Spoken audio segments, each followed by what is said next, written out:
Hello friends, how are you. कैसे हैं आप। आई होप कि आप सब बढ़िया होंगे। आज मैं आप लोगों के साथ अपनी धार्मिक आस्था के बारे में चर्चा करना चाहूँगा।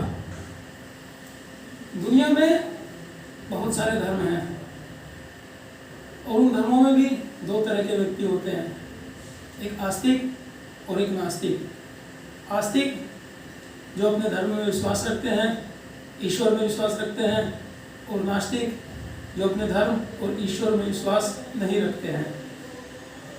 जहाँ तक मैं अपने बारे में बात करना चाहता हूँ कि मैं एक धार्मिक प्रवृत्ति का व्यक्ति हूँ।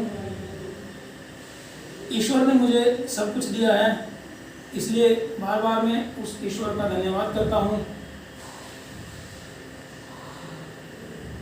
ईश्वर ने मुझे एक अच्छा परिवार, एक अच्छी नौकरी, अच्छे दोस्त और सब कुछ बढ़िया दिया है, तो मैं बार बार उस ईश्वर का धन्यवाद करता हूँ।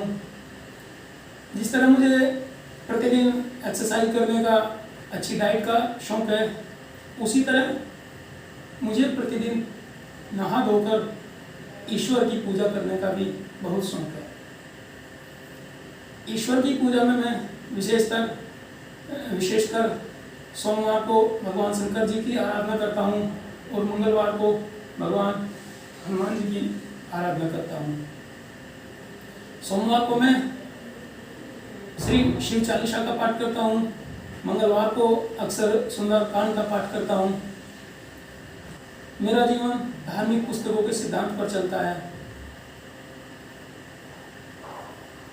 धार्मिक पुस्तकों में मेरे पास श्रीमद् भगवद गीता और श्री रामचरितमानस मेरे पास हैं। श्री रामचरितमानस के 7 कांड का मैंने कई बार अध्ययन किया है। प्रथम कांड उसमें बाल कांड है, जिसमें भगवान श्री रामचंद्र जी के बाल लीलाओं का वर्णन किया गया है। द्वितीय कांड अयोध्या कांड है, जिसमें अयोध्या में राजा दशरथ जी के राज्य और भगवान श्री रामचंद्र जी के कर्मों का वर्णन किया गया है। तीसरे कांड में अरण्य कांड दिया गया है, जिसमें भगवान श्री रामचंद्र जी को वनवास होता है। और चौथे कांड में किष्किंधा कांड का वर्णन किया गया है। किष्किंधा पर्वत पर सुग्रीव से किस प्रकार भगवान श्री रामचंद्र जी की मित्रता होती है और दोनों एक दूसरे अग्नि को साक्षी मानकर एक दूसरे की मदद करने का प्रण लेते हैं। 5वें कांड में सुंदरकांड का वर्णन किया गया है। सुंदरकांड में भगवान हनुमान जी की सभी लीलाओं का वर्णन किया गया है, कैसे वो माता सीता का पता लगाते हैं, वापस आकर प्रभु श्री रामचंद्र जी को बताते हैं। फिर भगवान श्री रामचंद्र जी वानरों की सेनाओं को इकट्ठा करके समुद्र पर पुल बनाते हैं और लंका पर चढ़ाई करते हैं। ये सब 5वें कांड सुंदरकांड में वर्णन किया गया है, जिसका मैं प्रत्येक मंगलवार को नहा धोकर श्रद्धा के साथ प्रति मंगलवार को पाठ करता हूँ। 6ठे कांड में लंका कांड का वर्णन किया गया है। लंका में भगवान श्री रामचंद्र जी की रावण के साथ लड़ाई का जिसमें वर्णन किया गया है। और 7वें कांड में उत्तरकांड, लंका पर विजय के पश्चात जब अयोध्या में श्री रामचंद्र जी पधारते हैं तो उनका राज्य कैसे चलता है, ये सब उत्तरकांड में वर्णन किया गया है। तो 7 कांड का पाठ मैं समय समय पर करता हूँ। उसके अलावा श्रीमद् भगवद गीता के 18 अध्यायों का मैंने बहुत अच्छे से वर्णन किया है और अपने कर्मों में, अपने विचारों में श्रीमद् भगवद गीता के सिद्धांतों को मैं उतारने की हमेशा कोशिश रखता हूँ।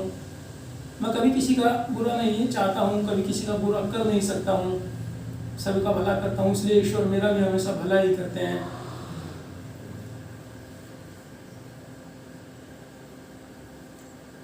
अपने घर पे तो मैंने अच्छे तरीके से आसन लगा के एक चौकी रखी है, उस चौकी पर धार्मिक पुस्तकें रख के मैं उनका पाठ करता हूँ, अध्ययन करता हूँ। लेकिन यहाँ पे अपने रूम पे मेरे पास बस ये एक चटाई और उस पर मैं ये कपड़ा, ये वस्त्र जिसमें मैं अपनी पुस्तकें लपेट कर रखता हूँ, इन्हीं वस्त्रों पर पुस्तकें रखता हूँ और इनका अध्ययन करता हूँ। इन्हीं वस्त्रों पर ये पुस्तकें रखता हूँ और इनका अध्ययन करता हूँ। प्रतिदिन सुबह नहा धोकर बिना कुछ खाए पिए ईश्वर की प्रार्थना करने का मुझे ये शौक़ है, बहुत बचपन से है। मुझे ठीक से याद भी नहीं कि मैं कितने साल का रहा होगा जब से मैं ये सब करता आ रहा हूँ।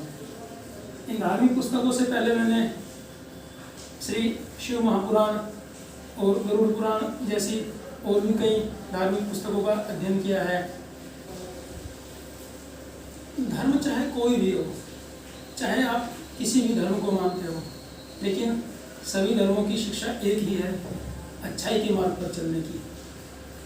इसलिए मैं अपने सभी दर्शकों से निवेदन करता हूँ कि वे अच्छाई के मार्ग पर चले, ईश्वर में आस्था रखें। ईश्वर की कृपा से सब कुछ ठीक ही होगा। मैं सिर्फ अपनी बात बता रहा हूँ कि ईश्वर की आराधना करने से व्यक्ति की मानसिक शक्ति बढ़ती है, मन की शक्ति मजबूत होती है। प्रतिदिन ईश्वर की पूजा करने से मेरे मन में दृढ़ शक्ति रहती है कि मेरा कुछ बुरा हो ही नहीं सकता। मैं ईश्वर में श्रद्धा रखता हूँ, मैं किसी का बुरा नहीं करता हूँ, इसलिए ईश्वर कभी मेरा बुरा नहीं कर सकते हैं। और अंत में आप लोगों से इतना ही कहना चाहूँगा कि किसी भी ईश्वर को, किसी भी धर्म को मानते हो, लेकिन सच्ची श्रद्धा से मानिए, अच्छे कर्म करिए, ईश्वर में विश्वास रखिए। ईश्वर की कृपा से सब अच्छा ही होगा। तो फ्रेंड्स, हम लोग बात कर रहे थे धर्म की। धर्म क्या है? हिंदू, मुस्लिम, सिख, ईसाई, जैन, बौद्ध, पारसी, ये सब धर्म नहीं है। ये सब संप्रदाय, ये समुदाय हैं। धर्म का मतलब होता है धारण करने योग्य सबसे उचित धारणा, अर्थात किस चीज़ को धारण करना चाहिए और किस चीज़ को नहीं। यानी धार्मिक पुस्तकों में भी धर्म की बातें लिखी हुई हैं। मैं समझता हूँ कि सभी धार्मिक किताबों में, सभी धार्मिक पुस्तकों का सिर्फ एक ही संदेश होगा, और वो है इंसानियत। यानी मानवता का धर्म सर्वश्रेष्ठ धर्म है, अर्थात इंसानियत ही सबसे बड़ा धर्म है। इंसान के काम आना, गरीबों, निर्बलों, दुर्बलों की सेवा करना। और अलग अलग स्थानों पर धर्म की परिभाषाएं भी अलग अलग होती हैं। जैसे जब मैं अपने पिता के सामने होता हूँ तो मेरा धर्म होता है अपने पिता की आज्ञा पालन करना, अपने माता पिता की सेवा करना। जब मैं परिवार में होता हूँ तो मेरा पहला धर्म है अपने परिवार का पालन पोषण करना। जब मैं विद्यालय में होता हूँ अपने छात्रों के सामने, तो उस समय मेरा सबसे बड़ा धर्म होता है अपने छात्रों को उचित शिक्षा देना, जो उनके जीवन में काम आ सके। अष्टादश पुराणेषु व्यासस्य वचनद्वयम् परोपकाराय पुण्याय पापाय परपीडनम, अर्थात 18 पुराणों में वेद व्यास जी के 2 वचन सर्वश्रेष्ठ हैं।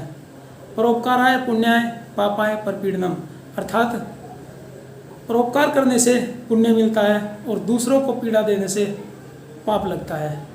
तो हम सब लोगों का सबसे बड़ा धर्म है मानवता, इंसानियत।